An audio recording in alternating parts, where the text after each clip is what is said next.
Hindi ito aksidente. Iyon ang unang pumasok sa isip ni Esteban habang nakatitig sa braso ng kanyang anak. Isang madilim na mantsa sa maputlang balat ni Lilia. Hindi ito isang simpleng pasa na nakuha sa paglalaro. Iba ito. Nakakatakot ito. Dahil kitang-kita niya ang perpektong hugis ng mga daliri ng isang matanda. Napatigil ang mundo ni Esteban. Ang ingay ng mga katulong na naghahanda sa ibaba para sa Grand Charity Ball, ang mahinang tunog ng classical music mula sa kanyang opisina, ang pag-aalala niya kung mahuhuli ba sila sa sarili nilang party. Lahat ay naglaho. Ang tanging natira ay ang katahimikang mas malakas pa sa sigaw at ang pangit na mantsa sa braso ni Lilia na pilit tinatakpan ng sutlang manggas ng mamahalin nitong damit. Sino? Ang boses ni Esteban ay halos isang pabulong, ngunit sa katahimikan ng malawak na kwarto ni Lilia, umalingaw ito na parang kulog, malamig, matigas. Ang boses na ginagamit niya sa boardroom kapag may isang taong kailangang tanggalin sa trabaho. Nakikita niya ang pagyanig ng balikat ng kanyang anak. Hindi ito lumingon. Hindi ito nagsalita. Lilia, tinatanong kita. Hinawakan niya ang balikat nito, pero napapiksi lang si Lilia at umatras na para bang ang kamay niya ay isang nagbabagang bakal, para siyang humawak ng isang takot na ibon. Doon nagsimulang gumuho ang lahat para kay Esteban. Siya si Esteban Solis, ang hari ng real estate. Ang isang salita niya ay batas, kinatatakutan at iginagalang. Pero sa harap ng sarili niyang anak, isa siyang halimaw na kinatatakutan nito. Napatingin siya sa paligid ng kwarto, ang dambuhalang four-poster bed, ang mga laruang hindi naman marahil nilalaro, ang walk-in closet na puno ng mga damit na hindi niya alam kung naisuot na ba nito. Nagtayo siya ng isang palasyo para sa kanyang prinsesa, pero ngayon, sa liwanag ng papalubog na araw na tumatagos sa bintana, ang palasyo ay parang isang napakagandang kulungan. Sir Esteban, Ma'am Victoria is looking for you. Darating na po ang mga bisita. Pumasok ang isang katulong, yumuko ng bahagya, at agad ding umalis. Ilang sandali pa, pumasok ang kanyang ina, si Victoria Solis. Perpekto ang tindig sa kanyang eleganteng gown, ang mga alahas ay kumikinang. Siya ang reyna ng kanilang mundo. Esteban, ano ba ang nangyayari? We cannot be late. Sabi nito sa mahinahong boses na may bahid ng bakal. Napatingin si Victoria kay Lilia na nakayuko pa rin. Lumapit ito at inayos ang buhok ng apo. Hija, ayusin mo ang sarili mo. You are a Solis. We must always look perfect. Walang bakas ng pag-aalala sa mukha ni Victoria. Tanging ang pagkairita dahil sa pagkaantala. Napahila mo si Esteban sa kanyang mukha. Ang amoy ng mamahaling pabango ay parang nakakasulasok ngayon. Lilia is not feeling well, sabi niya. Pilit na pinapakalma ang sarili. Hindi siya makakasama sa atin. Tumaas ang isang kilay ni Victoria. Nonsense! A slight fever is not an excuse. She needs to be seen by the public. Uminom siya ng gamot. Ina, I said she's not coming. Nagkatinginan sila. Isang digmaan ng titigan sa pagitan ng dalawang nag-uumpugang bato. Sa huli, si Victoria ang unang bumitaw, ngunit may isang malamig na ngiti. As you wish. Pero ikaw, bumaba ka na. Ang mga Solis ay hindi nagpapahintay. Lumabas si Victoria at muling bumalik ang nakabibinging katahimikan. Nilapitan ni Esteban ang kanyang anak. Umupo siya sa tabi nito sa kama. Maingat, na parang ito ay gawa sa babasaging salamin. Anak, sabihin mo kay Papa, sino ang nanakit sa'yo? Promise, hindi magagalit si Papa. Umiling lang si Lilia. Ang mga luha ay nagsimula nang mamuo sa kanyang mga mata.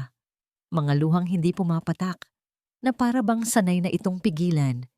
Gusto niyang sumigaw, gusto niyang magwala, gusto niyang sirain ang bawat mamahaling bagay sa kwartong yon.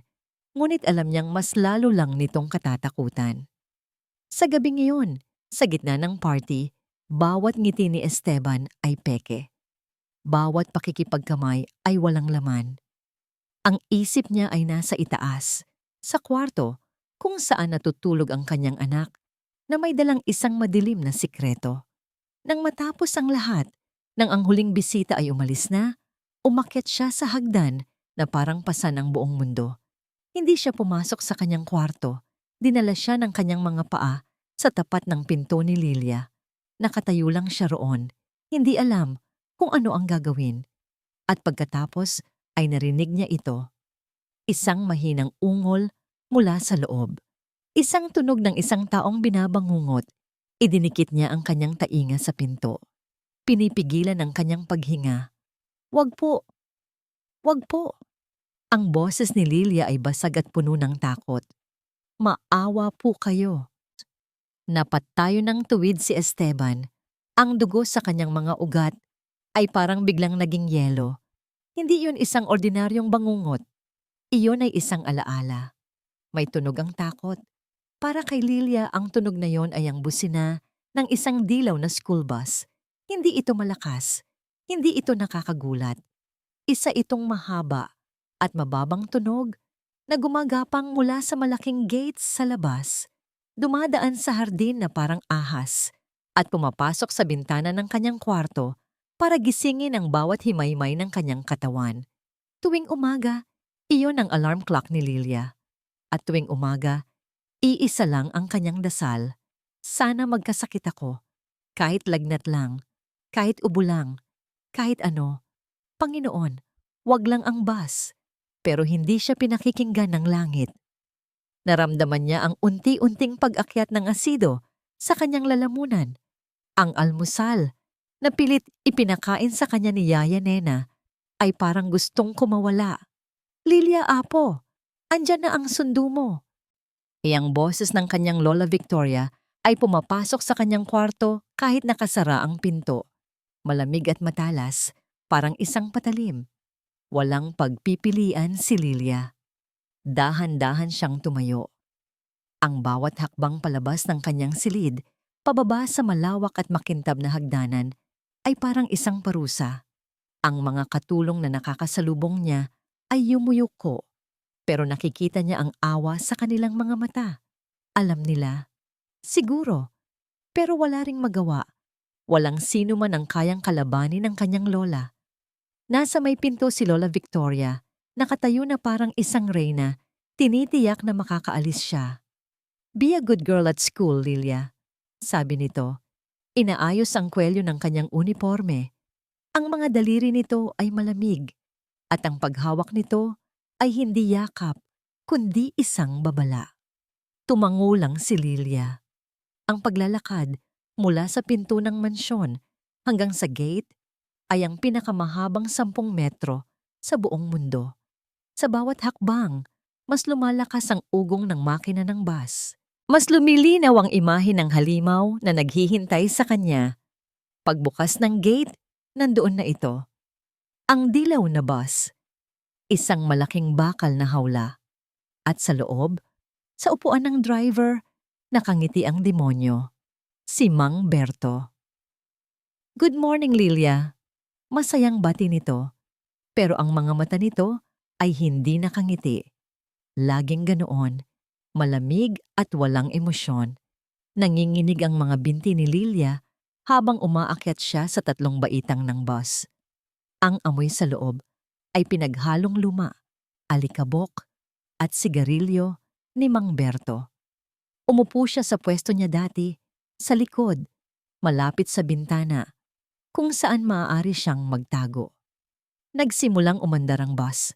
Pinikit ni Lilia ang kanyang mga mata. Niyakap ng mahigpit ang kanyang bag. Matatapos din ito. Matatapos din ito. Pero alam niyang hindi pa tapos. Biglang pumreno ng napakalakas si Mang Berto. Walang dahilan. Walang sasakyan sa harap. Sinadya nito. Tumilapon si Lilia mula sa kanyang upuan at tumama ang kanyang tuhod sa bakal na sandalan sa harap. Isang matalas na sakit ang biglang kumalat sa kanyang binti. "Ay, pasensya na," sabi ni Mang Berto. Tumatawa ng mahina. Pinigilan ni Lilia ang kanyang pag-iyak. Kinagat niya ang kanyang labi hanggang sa maramdaman niya ang lasa ng dugo. Ayaw niyang bigyan ito ng kasiyahan na makita siyang umiiyak. Ilang sandali pa, naramdaman niya ang isang presensya sa kanyang tabi. Tumingin siya at nakita niya si Mang Berto nakatayo at nakatingin sa kanya mula sa itaas. Yumuko ito at bumulong sa paraang siya lang ang makakarinig. "Masakit ba? Kulang pa iyan," sabi nito. Ang hininga ay amoy kape. "Alam mo, ang papa mo, napakayamang tao, napaka-powerful. Sayang naman kung may mangyaring masama sa kanya dahil lang sa isang batang madaldal." Nanigas si Lilia sa kanyang kinauupuan. "Kaya kung ako sa'yo patuloy ng demonyo, mananahimik ka na lang. Isang salita mo lang sa kahit sino. Baka hindi mo na makita ang papa mo kinabukasan." Tumayo ito ng tuwid at ngumiti ulit, na para bang walang nangyari. Bumalik ito sa upuan ng driver at nagpatuloy sa pagmamaneho. Naiwan si Lilia na hindi makahinga. Iyon ang kanyang sumpa. Hindi lang ang pananakit, kundi ang pagbabanta. Ang tali na gumagapos sa kanyang dila ay ang pagmamahal niya sa kanyang ama. Pagdating sa eskwelahan, nag-iisa siyang kumain ng pananghalian nang may isang kaklase na humawak sa kanyang balikat para magtanong, napapiksi siya at napaatras. Nakita niya ang pagtataka sa mukha ng bata bago ito umalis. Sa isang sulok ng library, kinuha niya ang luma niyang cellphone. Tiningnan niya ang wallpaper, isang litrato nila ng kanyang papa noong mas bata pa siya. Nakangiti sila pareho. Masaya. Bago ang lahat ng ito, hinaplos niya ang mukha ng kanyang ama sa screen. "Para sa'yo, Papa. Magtitiis ako. Basta ligtas ka." Pabalik na sa classroom, habang naglalakad siya sa hallway, napatingin siya sa bintana na nakatanaw sa parking lot sa labas ng gate ng eskwelahan. At doon, napatigil siya. Nanlaki ang kanyang mga mata. Isang itim na kotse, pamilyar na pamilyar, makintab at laging malinis. Ang kotse ng kanyang papa. Nakatigil ito sa malayo, sa kabilang kalsada, na parang may hinihintay. Bumilis ang tibok ng puso ni Lilia. Isang halo ng matinding takot at isang maliit na sinag ng pag-asa. Bakit nandito si Papa? Kinailangan niyang maghintay. Iyon ang pinakamahirap na parte. Ang magpanggap na normal ang lahat sa almusal. Ang tumango sa kanyang ina habang pinag-uusapan nito ang tungkol sa tagumpay ng party kagabi. Ang halikan sa noo si Lilia at sabihing, "Have a good day at school," habang ang bawat salita ay parang lason sa kanyang dila. Bago umalis si Lilia, habang nakatalikod ito at kausap ang yaya, ginawa ni Esteban ang isang bagay na hindi niya inakalang gagawin niya sa buong buhay niya. Kinuha niya ang maliit na teddy bear na nakasabit sa bag nito. Sa loob ng ilang segundo, na para bang isang profesional na espiya, inilagay niya ang napakaliit na kamera sa mata ng teddy bear. Ang kamay niya, na sanay pumirma ng mga kontratang milyon-milyon ang halaga, ay nanginginig. Pag-alis ng bus, hindi siya pumasok sa kanyang opisina. Umupo siya sa kanyang mamahaling leather chair, hinarap ang dambuhalang bintana, natanaw ang buong syudad, pero wala siyang makita. Binuksan niya ang kanyang tablet, kumonekta siya sa kamera, at nagsimula ang impyerno. Sa una, madilim lang. Pagkatapos ay umalog, at narinig niya ang boses ng driver. "Good morning, Lilia." Isang boses na masayahin, pekeng-peke. Napanood niya ang lahat. Ang biglaang pagpreno, ang pagtilapon ng kanyang anak, ang mahinang tunog ng pagtama ng tuhod nito sa bakal. Pinigilan ni Esteban ang kanyang paghinga. At pagkatapos ay ang paglapit ng halimaw. Hindi niya makita ang mukha nito dahil sa anggulo ng kamera, pero ang boses nito ay kasing linaw ng kristal. At bawat salita ay parang isang suntok sa sikmura ni Esteban. "Masakit ba? Kulang pa yan." Isang tawa, mahina, pero puno ng kasamaan. "Alam mo, ang papa mo, napakayamang tao. Napaka-powerful. Sayang naman kung may mangyaring masama sa kanya dahil lang sa isang batang madaldal. Napahigpit ang hawak ni Esteban sa tablet. Ang mga ugat sa kanyang braso ay nagsilabasan. Ang mga buto sa kanyang mga daliri ay pumuputi sa diin. Kaya kung ako sa'yo, mananahimik ka na lang. Isang salita mo lang sa kahit sino, baka hindi mo na makita ang papa mo kinabukasan. Katahimikan, narinig ni Esteban ang pag-alis ng lalaki. Ang tanging natira ay ang mahinang, halos hindi marinig, na paghikbi ng kanyang anak. Sa sandaling iyon, hindi galit ang unang naramdaman ni Esteban, kundi kahihiyan. Isang kahihiyang napakatindi na parang gusto niyang bawiin ang bawat hininga niya. Kaya pala tikom ang bibig ng kanyang anak. Kaya pala ito takot na takot, hindi dahil sa sarili niya, kundi dahil sa kanya.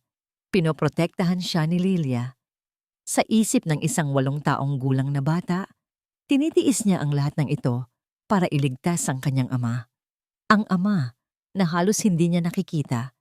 Ang ama na mas kilala pa ang stock market kaysa sa paboritong kulay ng sarili nitong anak. Tumayo si Esteban. Ang tablet ay bumagsak sa mamahaling carpet ng kanyang opisina, ngunit hindi niya ito pinansin. Kinuha niya ang susi ng kanyang kotse. "Sir, may meeting po kayo in 5 minutes with—" "Cancel everything!" Putol niya sa kanyang sekretarya. Ang boses ay kalmado sa isang paraan na mas nakakatakot pa kaysa sa sigaw. Hindi niya na hinintay ang sagot nito. Naglakad siya palabas. Ang bawat hakbang ay mabilis at may bigat. Ang mga empleyadong nakakasalubong niya ay napapatigil at napapayuko. Ramdam ang itim na aurang bumabalot sa kanilang CEO. Ang biyahe papunta sa eskwelahan ay isang malabong alaala. Ang tanging alam niya ay ang higpit ng hawak niya sa manibela at ang imahe ng pasa sa braso ni Lilia na paulit-ulit na lumalabas sa kanyang isip. Hindi siya pumarada sa tamang parking. Itinigil niya ang kotse sa mismong harap ng entrance ng eskwelahan. Pagbaba niya, ang tingin ng lahat ay nasa kanya, pero wala siyang pakialam. Diretso siya sa opisina ng principal. "May I help you, sir?" Tanong ng sekretarya. Ngunit nilagpasan lang siya ni Esteban at itinulak pa bukas ang pinto ng principal. "Mr. Solis, what a surprise!" Sabi ng matabang principal, tumatayo mula sa kanyang upuan. "To what do I owe this?" "Saan ang driver ng bus number 7? Tanong ni Esteban. Walang paligoy-ligoy. Nagulat ang principal. "Si Mang Berto? Nasa biyahe pa yata siya. May problema po ba, sir? Baka naman po naglalaro lang ang mga bata." Hindi na nagsalita si Esteban.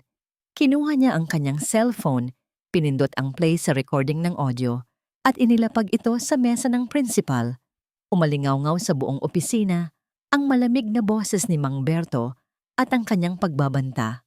Ang namumulang mukha ng principal ay unti-unting namutla na para bang nakakita ng multo. "I expect him fired, and in my presence within the hour, or I will not only pull my daughter out of this school, I will buy this entire institution and turn it into a parking lot." Tumalikod si Esteban at naglakad palabas. Iniiwan ng principal na hindi makapagsalita at nanginginig sa takot. Habang naglalakad sa hallway, kinuha niya ang kanyang telepono at tinawagan ang isang numero. Ang numero ng kanyang ina. "Ina," sabi niya nang sagutin nito ang tawag. Pilit niyang pinapakalma ang sarili.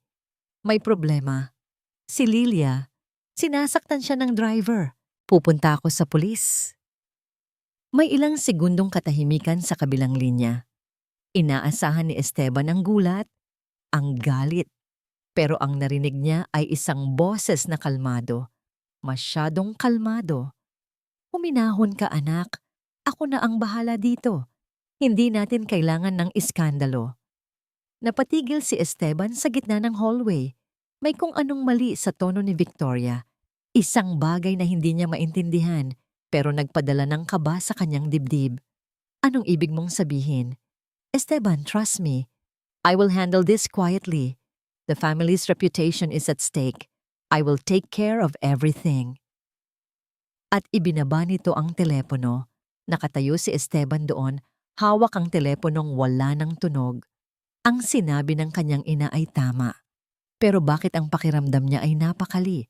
Bakit parang mas kinakabahan pa siya ngayon kaysa kanina? Kinabukasan, gaya ng ipinangako, inayos ni Victoria ang lahat. Walang pulis na dumating, walang iskandalo sa balita, walang anumang bakas ng gulo. Tinanggal ko na siya, sabi ni Victoria kay Esteban sa kanilang almusal. Ang boses niya ay kalmado, na para bang ang pinag-uusapan lang nila ay isang sirang gripo. Binigyan ko siya ng sapat na halaga para siguraduhin hindi na siya kailanman magpapakita pa, hindi lang sa eskwelahan, kundi sa buong syudad na ito. Si Lilia ay hindi pumasok. Sinabi ni Victoria na mas mabuting magpahinga muna ito sa bahay. Tiningnan ni Esteban ang kanyang ina. Ang paraan ng paghawak nito sa tasa ng tsa, ang perpektong tindig, ang walang emosyon na mukha. Ito ang babaeng nagturo sa kanya kung paano maging matatag, kung paano pamunuan ang isang imperyo. Ngayon, ang mismong katatagan na yon ang nagbibigay sa kanya ng kaba. Ganoon lang kadali? Tanong niya. Lahat ng bagay ay nagiging madali kung tama ang presyo, anak. Sagot ni Victoria, hindi man lang tumitingin sa kanya. Ang mahalaga ay protektado si Lilia at ang pangalan ng ating pamilya. Tapos na ang usapan. Para kay Victoria, tapos na. Pero para kay Esteban, nagsisimula pa lang. May isang bagay sa loob niya na hindi mapakali. Isang tinig na nagsasabing masyadong malinis ang lahat. Masyadong mabilis. Kinahapunan, habang nasa opisina, gumawa siya ng isang tawag. Hindi sa kanyang abogado, hindi sa kanyang mga business partner, kundi sa isang numero na matagal na niyang hindi tinatawagan. Ben? Esteban ito. Sir Esteban, sagot ng boses sa kabilang linya. Magalang pero hindi sunod-sunuran. Si Ben ay isang pribadong investigador. Isang dating pulis na mas tapat sa katotohanan kaysa sa sistema. May ipapahanap ako sa'yo. Isang driver ng school bus. Berto ang pangalan. Anong kaso, sir? Hindi ang kaso ang mahalaga sa akin, sabi ni Esteban. Ang boses ay mababa at seryoso. Gusto kong malaman kung sino ang nagbayad sa kanya para manahimik. I want to follow the money, Ben. Bawat sentimo. Nagkita sila sa isang maliit na coffee shop sa labas ng Makati, malayo sa mga matang mapanghusga. Ibinigay ni Esteban ang lahat ng detalye na alam niya. Lumipas ang 2 araw na parang mga karayom. Sa bahay kailangan niyang magpanggap. Kailangan niyang ngumiti sa kanyang ina. Kausapin si Lilia na parang normal ang lahat. Ngunit sa loob-loob niya, may isang bagyo ng pagdududa. Dumating ang unang report ni Ben sa pamamagitan ng isang text message. Sir, umalis na si Berto at ang buong pamilya niya. Halos hating gabi. Nag-impake ng mabilisan. Walang nakakaalam kung saan nagpunta. Malaking pera ang pinag-uusapan dito, sir. Binasa ito ni Esteban ng paulit-ulit. Tama ang hinala niya. Ilang oras pa, habang nasa kalagitnaan siya ng isang board meeting, nag-vibrate ang kanyang cellphone. Isang email mula kay Ben. Ang subject, urgent. Nagpaalam siya sandali at pumasok sa kanyang pribadong opisina. Isinara niya ang pinto. Binuksan niya ang email. Wala itong masyadong salita. Isang attachment lang. Isang scanned na kopya ng isang bank transaction slip. Tiningnan niya ang mga detalye. Ang pangalan ng tatanggap, Jing Annalyn Cruz, asawa ni Berto. Ang halaga, 2 milyong piso. At ang nagpadala. Hindi ito personal na account. Hindi ito isang business account. Napatitig si Esteban sa pangalan. Ang mga letra ay parang unti-unting lumalaki. Sumisigaw sa kanya mula sa screen ng kanyang cellphone. Sender. Solis Family Foundation. Ang pundasyon na itinayo ng kanyang ama. ang pundasyon na pinamumunuan ngayon ng kanyang ina, ang simbolo ng kanilang kabutihan at pagtulong sa kapwa. Ang mismong pundasyon na nag-host ng party kung saan niya unang nakita ang pasa sa braso ni Lilia. Parang huminto ang pag-ikot ng mundo. Ang ingay ng syudad sa labas ng bintana ay naglaho.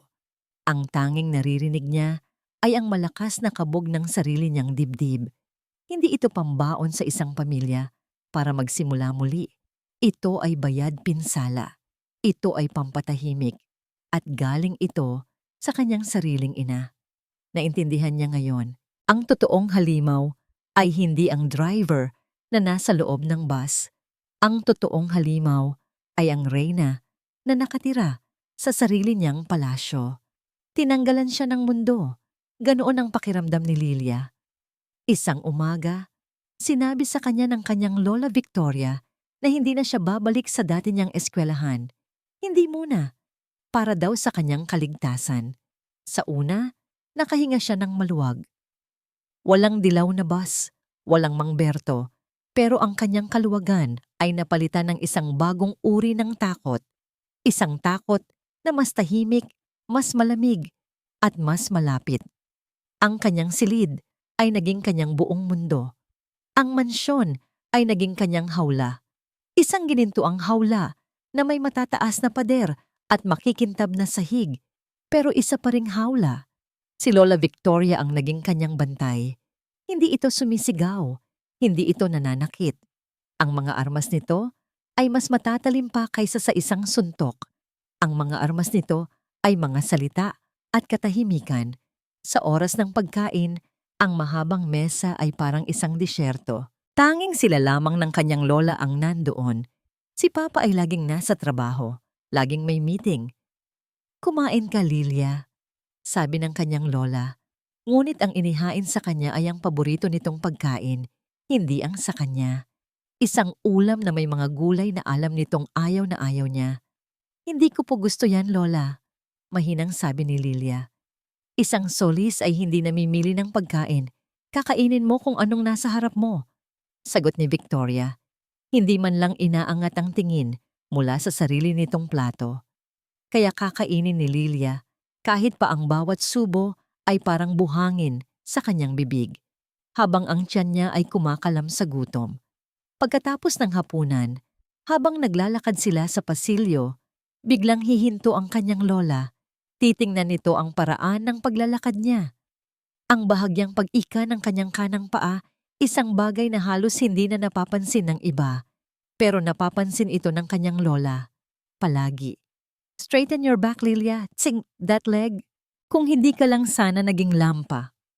Bawat salita ay isang karayom na tumutusok sa kanyang puso. Ang pinakamasakit ay kapag binabanggit nito ang kanyang ama. Isang araw, habang tinuturuan siya ng private tutor na kinuha ni Lola Victoria, pumasok ito sa silid-aklatan. "Your papa called," sabi nito habang inaayos ang isang libro sa estante. "He's very busy.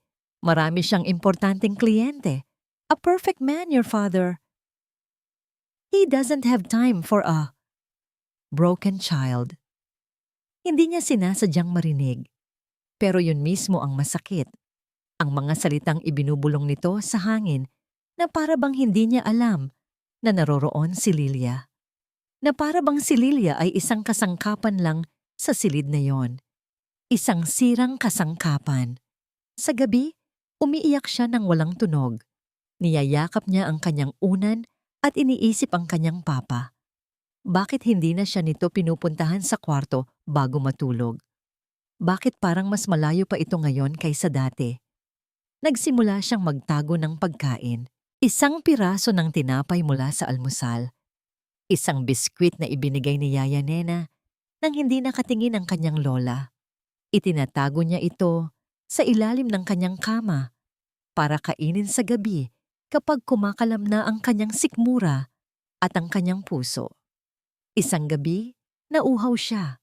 Dahan-dahan siyang lumabas ng kanyang silid para kumuha ng tubig sa kusina. Ang buong bahay ay madilim at tahimik. Habang papalapit siya sa hagdan, narinig niya ang boses ng kanyang lola. Galing ito sa opisina sa ibaba. Bahagyang bukas ang pinto. Dahil sa takot, nagtago siya sa likod ng isang malaking plorera. Narinig niyang may kausap ito sa telepono. Oo, nasusunod ang lahat. She's starting to fear the outside world. May sinabi ang tao sa kabilang linya. Hayaan mo siya, sagot ni Victoria. Malapit na. Kaunting tiis na lang. At si Lilia mismo ang aayaw nang makita ang mundo sa labas. Siya na mismo ang pipili na manatili sa hawlang ito. At kapag nangyari yon, tuluyan na siyang magiging akin. Napatakip si Lilia sa kanyang bibig upang pigilan ang isang hikbi. Hindi ito para sa kanyang proteksyon. Hindi ito para sa kanyang kaligtasan. Isa itong plano, isang masamang plano. At siya ang nasa gitna nito. Dahan-dahan siyang umatras, bumalik sa dilim ng kanyang silid. Ang puso niya ay tumitibok ng mas mabilis pa kaysa sa mga pakpak ng isang nahuling ibon. Ang bawat hapunan sa mansyon ng mga solis ay isang teatro. At si Esteban ang naging pinakamagaling na aktor. Nakikipagtawanan siya sa kanyang ina. Sumasang-ayon siya sa mga plano nito para sa homeschooling ni Lilia. Pinupuri niya ang pagkain. Ang bawat ngiti niya ay isang kasinungalingan. Ang bawat tango niya ay isang pagkukunwari. Habang si Victoria ay nagsasalita tungkol sa isang bagong art exhibit, ang tanging nasa isip ni Esteban ay ang bank transaction slip na nakatago sa kanyang safe. Kailangan nating dalhin si Lilia minsan, sabi ni Victoria, para ma-expose siya sa kultura, hindi lang sa loob ng bahay na ito. Magandang ideya yan, Ina, sagot ni Esteban, habang ang kamay niyang nakahawak sa kubyerto sa ilalim ng mesa ay nanginginig sa galit. Kinabukasan, sa isang maliit na kapihan sa Quiapo, na amoy lumang libro at matapang na kape, nakaharap ni Esteban ang nakaraan. Si Aling Martha, isang nurse na nagretiro na. Mahigit 70 taon na ito, kulubot na ang balat, at maputi na ang buhok, pero ang mga mata nito ay matalas pa rin. At sa mga matang yon, nakita ni Esteban ang isang lihim na dinala nito sa loob ng maraming taon. Sir Esteban, bakit ninyo po ako pinatawag? Nanginginig ang boses ng matanda. Hindi siya nagpaligoy-ligoy. Inilapag ni Esteban sa mesa ang isang litrato ni Lilia noong ito'y sanggol pa lamang. Kasama nito sa litrato ang ina ni Lilia, si Elena, ang babaeng minahal niya. Ang babaeng sinabi ni Victoria na namatay sa isang biglaang sakit. Aling Martha, kayo ang nurse ni Elena noon, sabi ni Esteban. At kayo ang nurse ni Lilia nung bata pa siya. Gusto kong malaman ang totoo. Napayuko si Aling Martha. Naglaro ang kanyang mga daliri sa gilid ng baso ng tubig. Ang lola ninyo, sir, si Ma'am Victoria, makapangyarihan siyang tao. Alam ko, sagot ni Esteban. Hindi ko na siya kinatatakutan. Huminga ng malalim ang matanda na para bang naghahanda sa isang pagtalon mula sa isang mataas na lugar. Hindi po nagkasakit si Ma'am Elena. Panimula nito. Pinaalis po siya ni Ma'am Victoria. Binayaran para lumayo sa inyo dahil hindi daw po siya bagay sa pamilya ninyo. Namatay po siyang mag-isa sa probinsya sa hirap. Bawat salita ay parang isang piraso ng salamin na tumutusok sa puso ni Esteban. Lahat ng taon na yon, isang kasinungalingan. Pero hindi pa tapos si Aling Martha. At ang paa ni Lilia, nagsimulang mamuo ang luha sa mga mata ng matanda. Hindi po yon congenital. Hindi po siya ipinanganak na ganoon. Nanigas si Esteban. Aksidente po yon, sir. Noong 2 taon pa lang si Lilia. Naglalaro siya malapit sa hagdanan. Nahulog po siya. Narinig ko siyang umiiyak ng napakalakas. Tatakbo na sana ako para tulungan siya. Pero may importante pong bisita si Ma'am Victoria, isang senadora. Narinig din niya ang iyak ni Lilia, pero pinigilan niya ako. Ang boses ni Aling Martha ay basag na. Sinabi niya sa akin, hayaan mo siyang umiyak.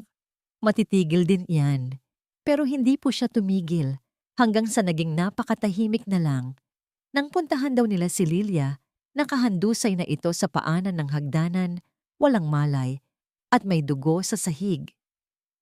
Si Ma'am Victoria ang nagsabi sa mga doktor na laging mahina ang binti ni Lilia. Pagtatapos ng matanda, tuluyan ng umiiyak. Siya ang gumawa ng kwento para pagtakpan ang kanyang kapabayaan. Hindi makahinga si Esteban. Ang hangin sa kapihan ay parang naging usok.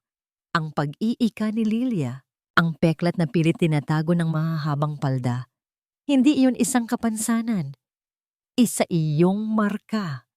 Isang permanenteng paalala ng kasalanan ng kanyang ina at ng sarili niyang pagkukulang. Nag-iwan si Esteban ng makapal na sobre sa mesa at umalis ng walang paalam.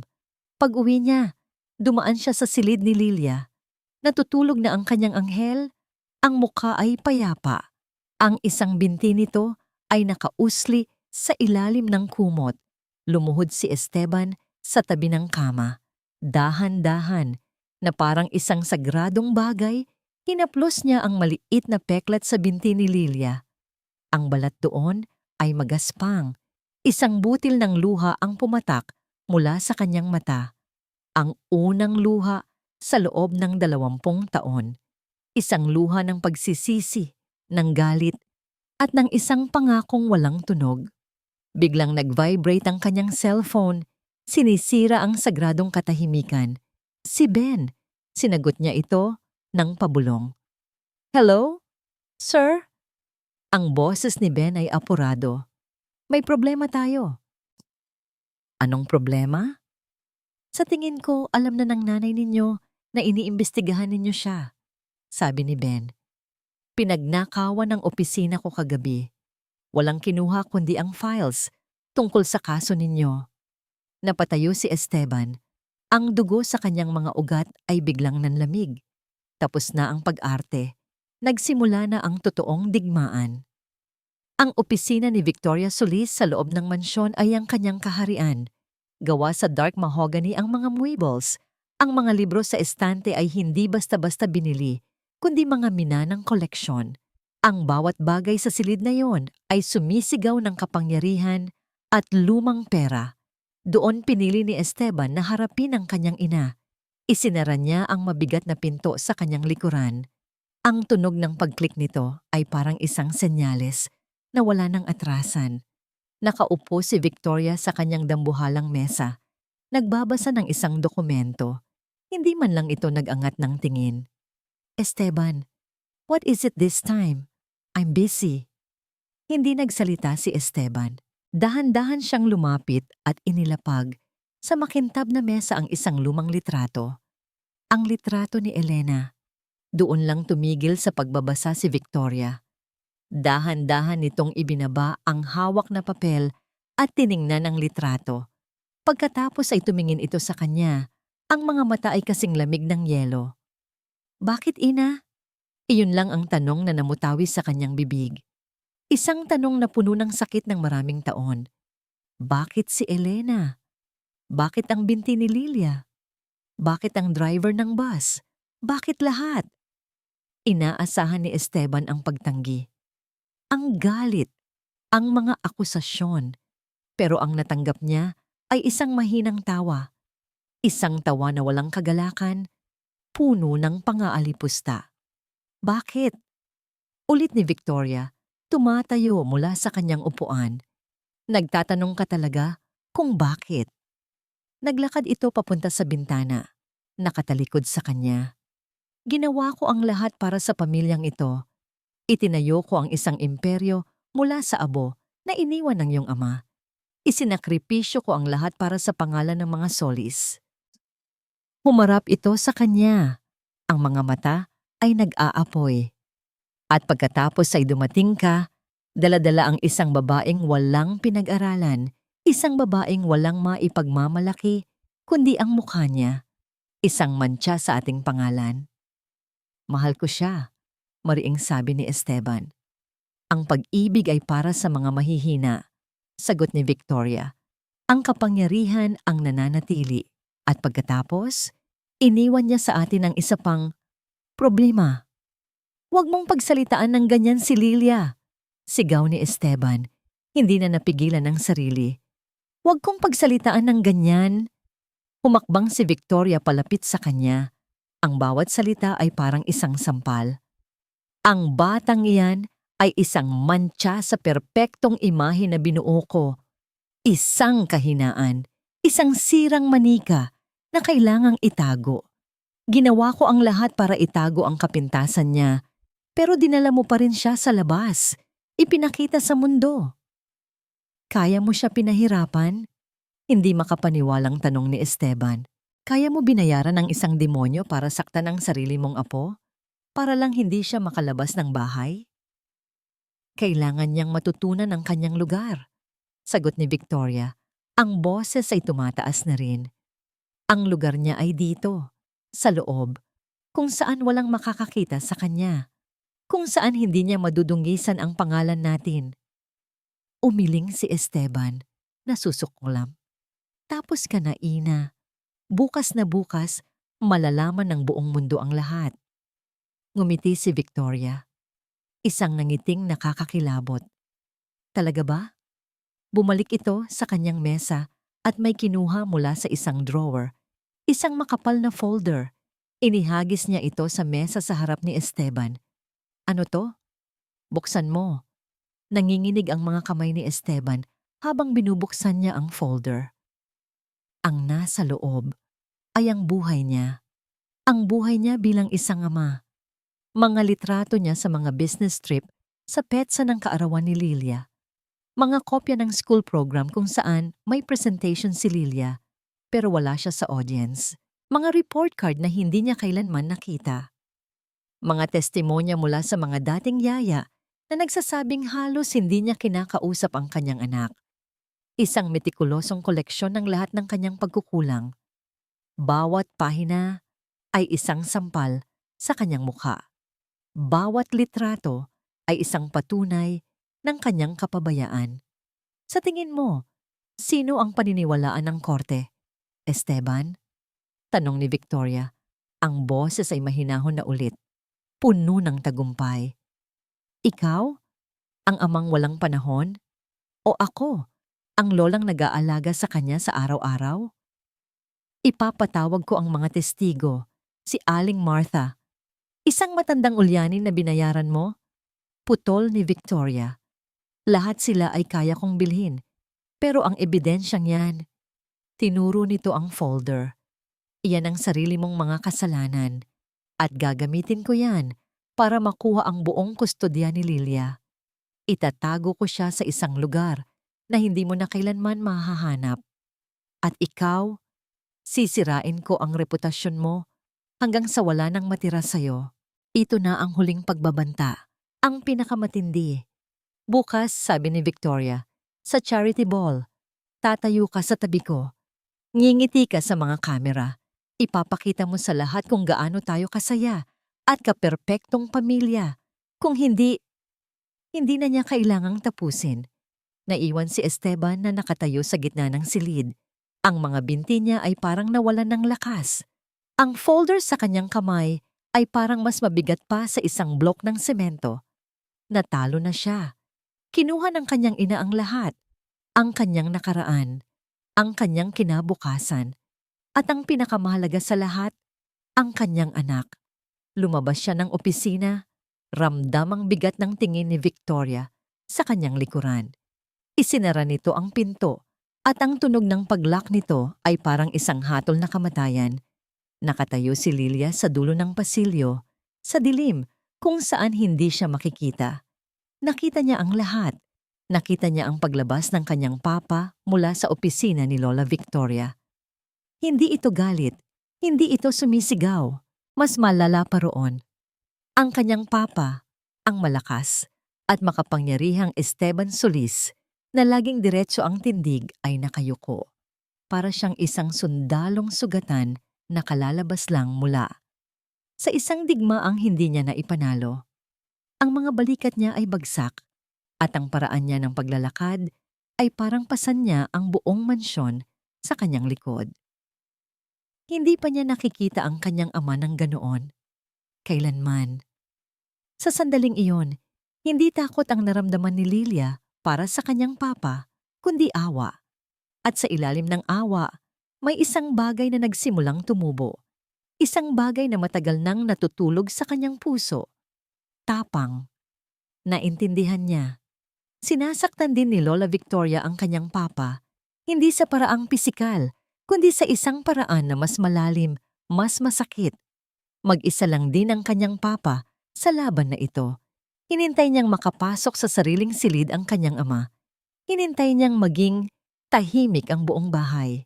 Ang tanging maririnig na lang ay ang malakas na tibok ng sarili niyang dibdib. Dahan-dahan, na parang isang magnanakaw sa sarili niyang pamamahay, lumabas siya ng kanyang kwarto. Ang bawat hakbang sa makintab na sahig ay pinag-ingatan niyang huwag gumawa ng ingay.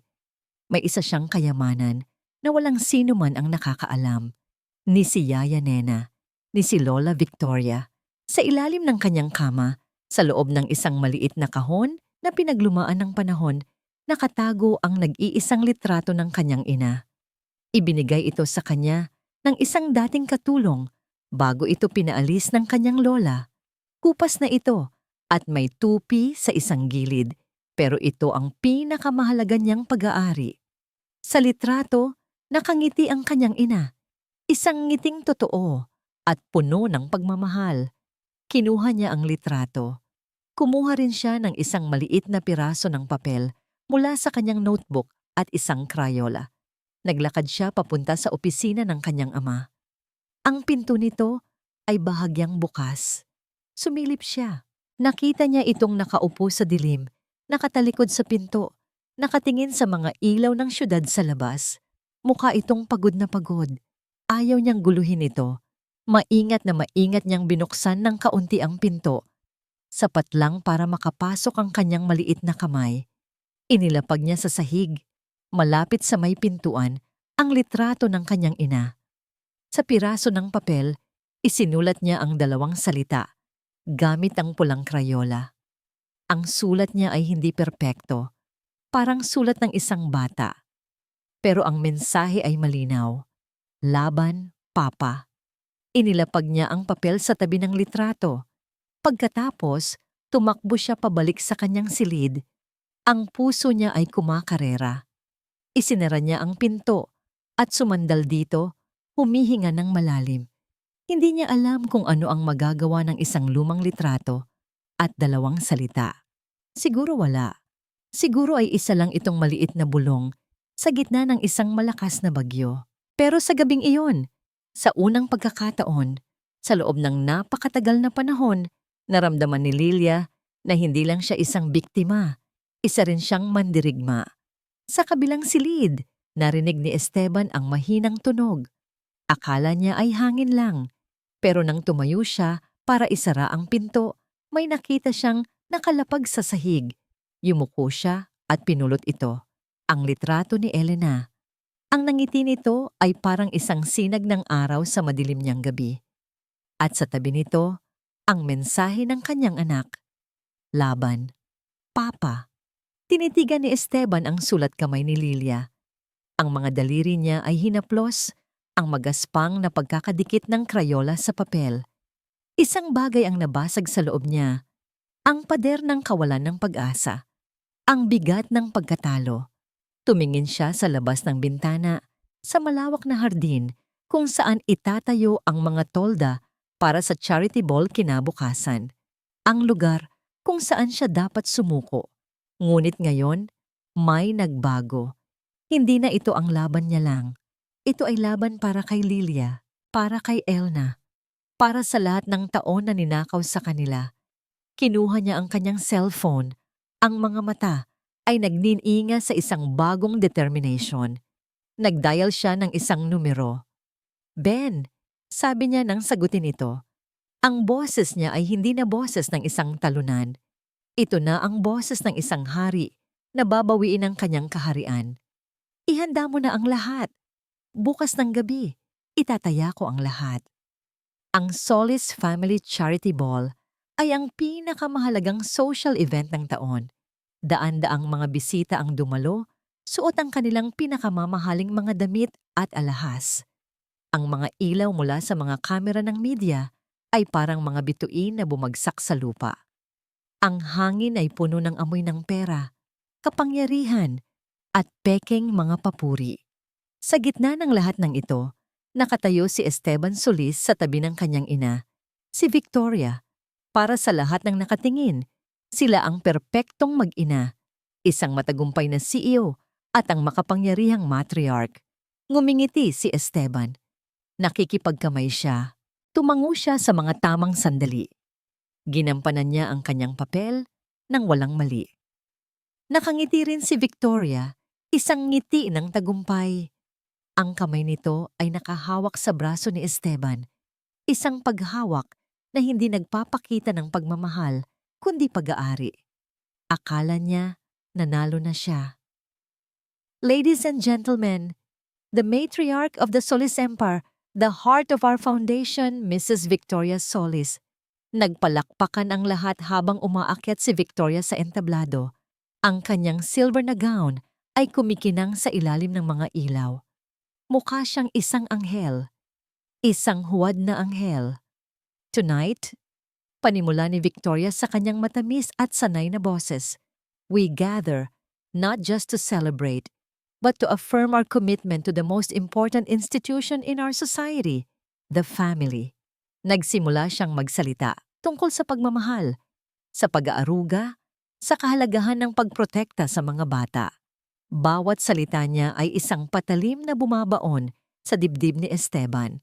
Tumingin si Esteban sa kanyang assistant na si David, na nakatayo malapit sa technical booth. Tumango si David.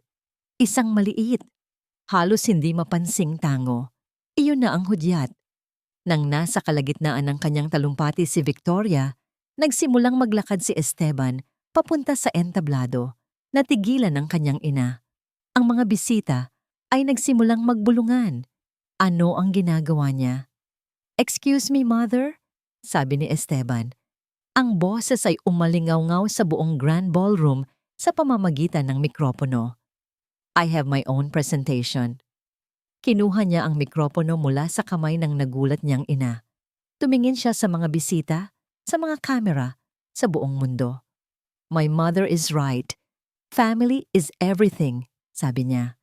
"And tonight, I want to show you just how much my family means to me." Tumingin siya kay David at tumango ulit. Biglang namatay ang mga ilaw sa entablado. Ang lahat ng atensyon ay napunta sa 3 dambuhalang LED screen sa likod. At nagsimula ang palabas. Ang unang lumabas sa screen ay ang video mula sa camera sa teddy bear. Malabo, magalaw, pero ang tunog ay malinaw na malinaw. Ang boses ni Mang Berto, ang kanyang mga pagbabanta.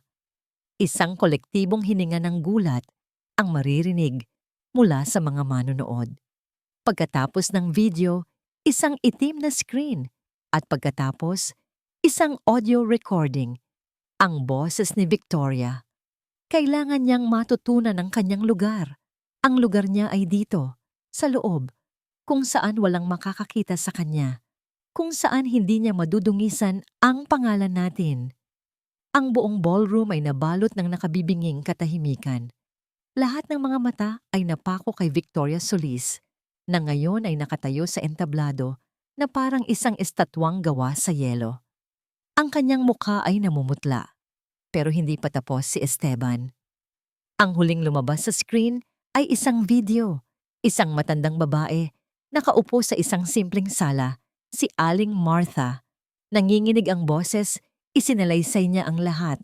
Ang tungkol kay Elena, ang tungkol sa aksidente ni Lilia sa hagdanan, ang tungkol sa mga salita ni Victoria. Hayaan mo siyang umiyak. Pagkatapos ng testimonya, bumalik ang mga ilaw.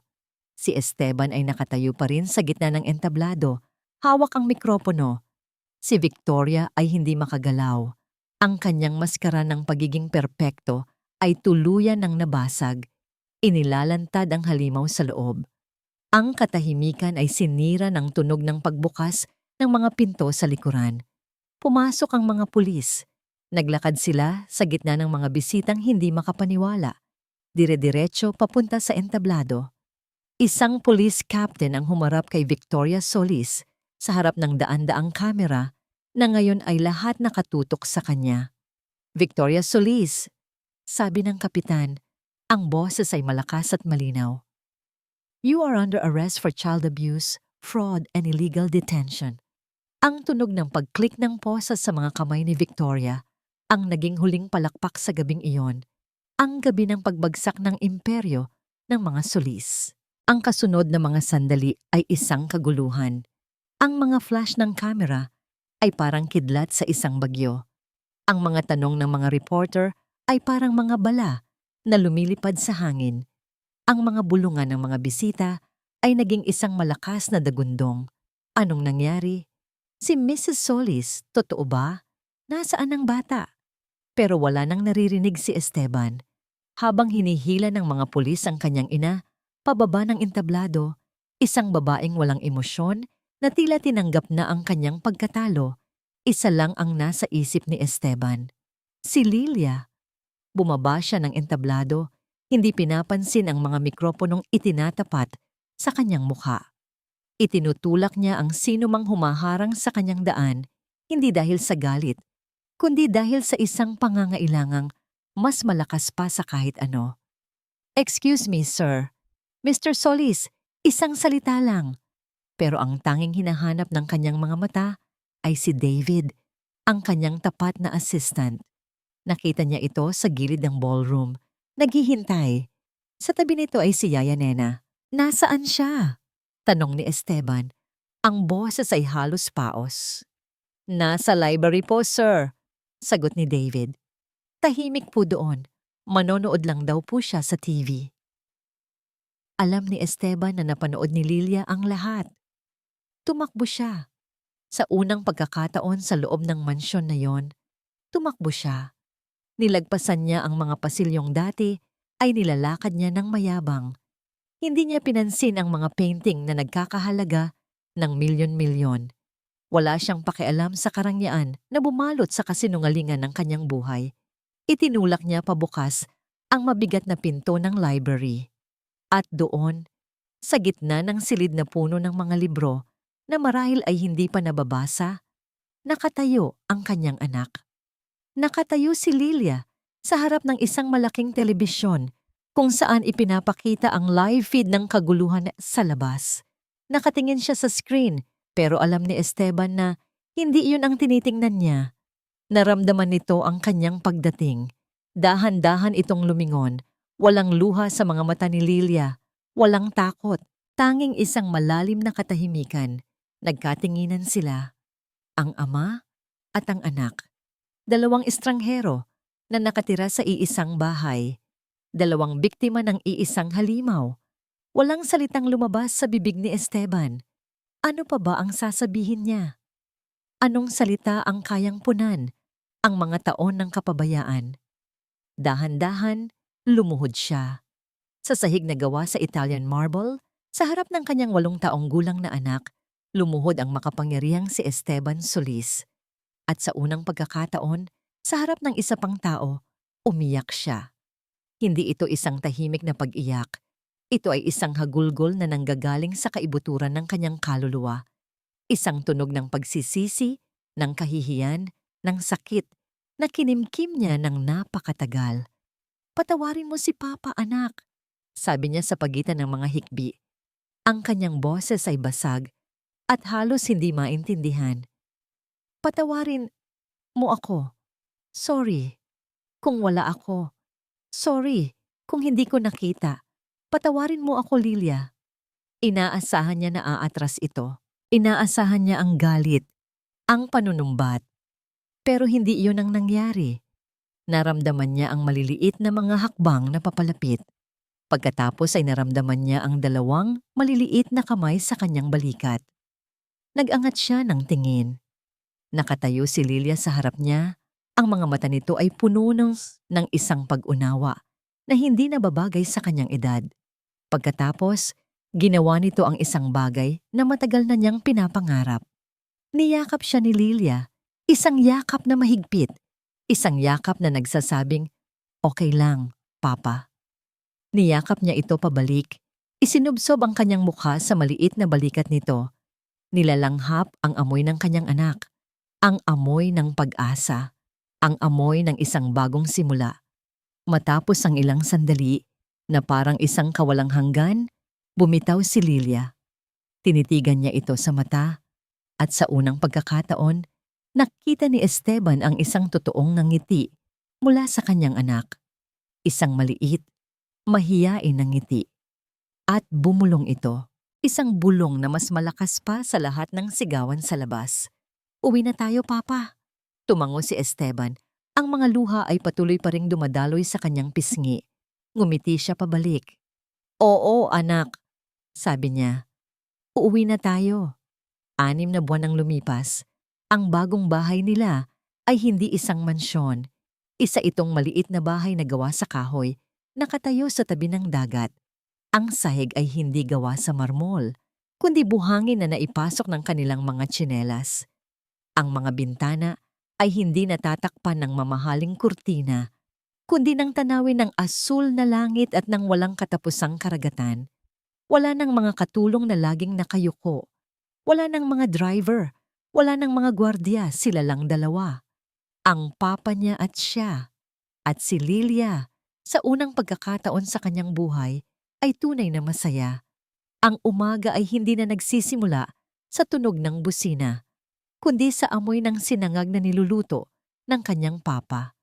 Madalas, sunog ito. Pero sabay silang tatawa habang kinakain ito na may kasamang itlog at tuyo. "Pasensya na, anak," sabi ni Esteban, kinakamot ang ulo. "Hindi ako sanay magluto."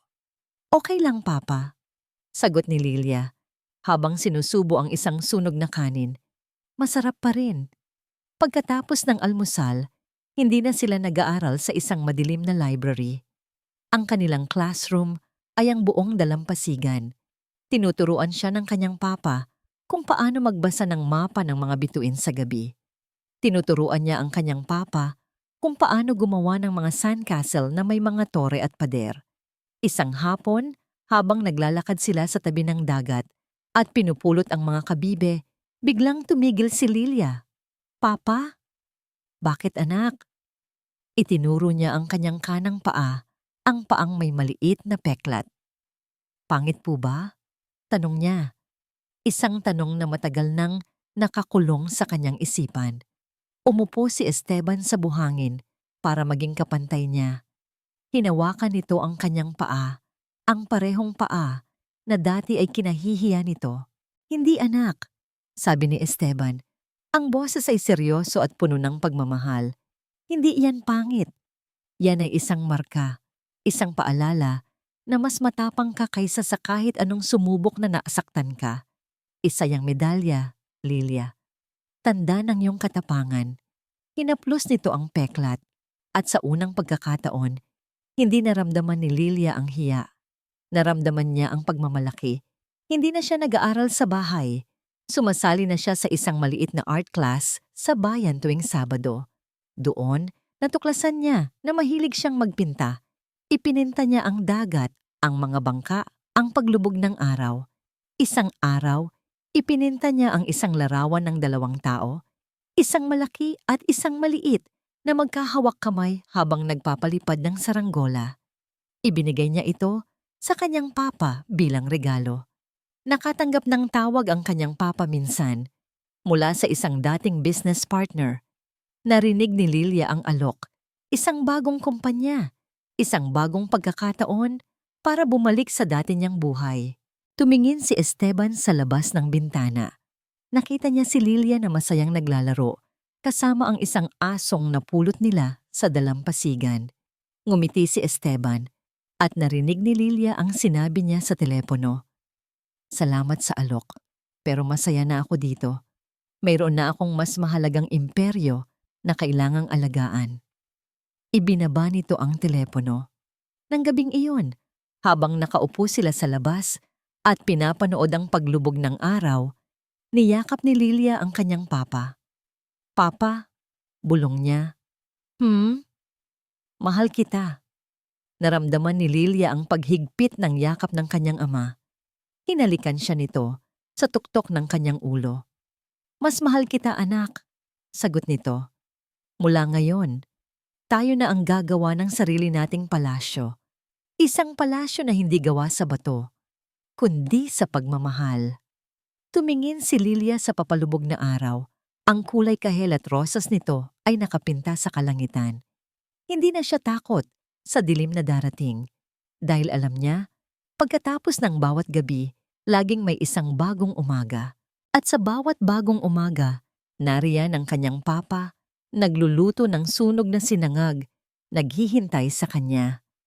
At iyon, para sa kanya, ay masapat pa sa lahat ng kayamanan sa mundo.